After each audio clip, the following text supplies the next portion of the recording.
Okay guys, so in today's video I'm going to be sharing 4 keys to get the ball out of thick rough in the right way every time. So first guys, just noting that this particular shot requires some very different ideas, some different setups, some different wrist mechanics to get it out of this lie. So first thing is to assess the lie, because there's different levels of lies when it comes to the rough. So I'll share some of the most common ones, and if you've got a lie, for example, in the rough where the grass is actually growing towards where you're hitting, then you're not actually going to be affected too much because the club's going to be able to slide through. It's going to come out pretty hot with not much spin.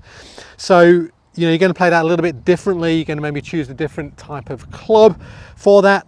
But for the other lies, which is most common, is when it's a thicker lie. Either the grass is just shooting straight up, or it's coming towards you this way. And if it's coming towards you or straight up, then that lie is going to really start to snag the golf club. It's going to grip the hosel, it's going to want to turn it over. So we're going to have to do some different things when it's in these particular lies. And you've also got to consider the colour of the grass, because here I'm just to the edge of the fairway. The fairway sprinklers have really made these roots really strong at the edge of the fairway, whereas you can see a bit further down there where there's perhaps no sprinklers, the grass is much browner, and therefore it's going to be, the roots aren't going to be as strong, so it's going to be easier to hit out of that. So just understanding the lie, but we're going to assume for this one it's one of those thicker lies. So that's the first thing guys, just understanding and assessing the lie. Now if we are in this thick rough, now point number 2 is how we set up to this particular shot. So what we want to be doing when it's in this lie is, you can see super into that rough there, we need to be getting the ball back in the stance. We need to be getting the club coming, descending steeper into this golf ball. So by putting the ball further back in the stance, it's going to allow the club to come in at a steeper angle, giving us a better chance of hitting the golf ball first. What I'd also recommend for this as well is to create more stability, because we're going to be trying to hit quite hard into this rough. We need a slightly wider stance. So having the ball back a little bit in the stance, going that little bit wider, and having that little bit of pressure more forward is going to help us get steep and get into that golf ball. Okay guys, so that's the next piece. So I'll just play a shot with that. So I've got the ball back in the stance, I've got a wider stance, and I've got my weight more forward. Oh, that came out pretty well there. Okay, so that's point number 2. Okay, and now number 3 is we're going to need to take a different club. So sometimes you just got to understand that we may not always be able to get to the green. But what we want to be doing here, because again, that club, the grass is going to snag the hosel, and then it's very easy for that club to turn over this way. And if it does that, then it's actually going to de-loft the club. It's going to come out hot, and it's going to come out to the left for the right hander.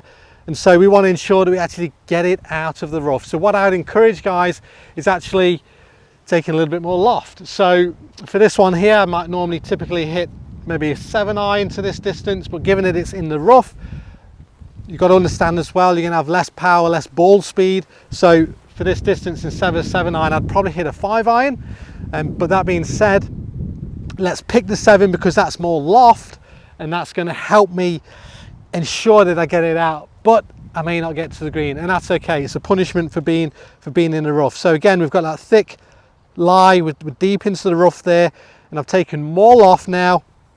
And what I'd also encourage there with the setup is open up the face slightly, because that can offset when the club snags in the grass and the hosel snags. Having that little bit open can offset that, so it's not going to go as far to the left. And then the final piece there, number 3, is gripping it firmer. So we've got more loft, we've got a slightly open face, and we've got a firmer grip, coupled with the ball back and those ideas that we shared before.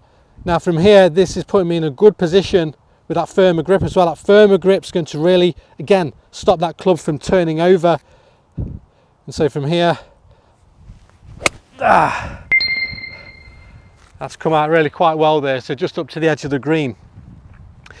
Okay guys, and then the final point, number 4, is to have more wrist hinge. So what I mean by that, again, if we want to get in steeper to this golf ball, so if this is in that thick rough and we want to get in steeper, by having more wrist hinge in the backswing, having that earlier wrist set, that's going to allow us to come in steeper into the golf ball.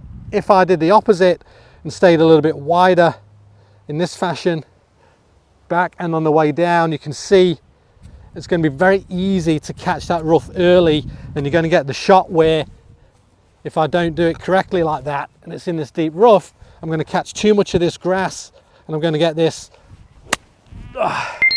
clunky one that doesn't go very far because I've got so much grass caught between club face and ball.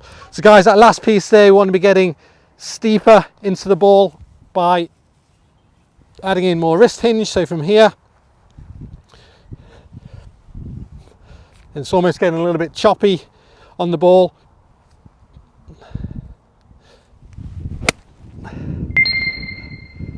See, very firm wrist. You also saw a bit of an abbreviated follow through as well. And that's again just to ensure that the face doesn't turn over and get the ball going to the left. So guys, there's my 4 top tips to help you get out of thick rough. So again, you've got assess the lie. Assess the lie, that's going to really dictate what you can and can't do with the shot.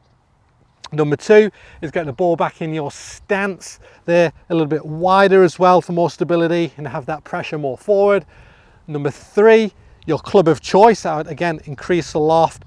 Again, just note that you may not get to the green depending on how severely and how thick the rough actually is.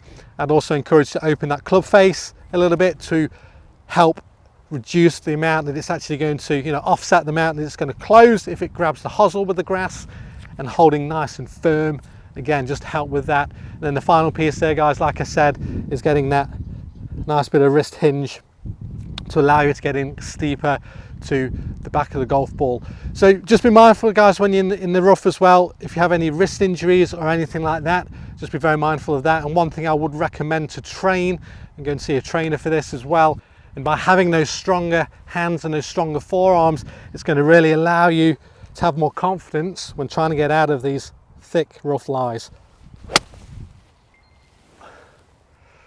So guys, I hope you enjoyed that video. If you have any comments, please post them below, and if you'd like any more tips to help you improve your game and your wrist mechanics, please click the link in the description below. Thank you so much for watching. I look forward to seeing you next time.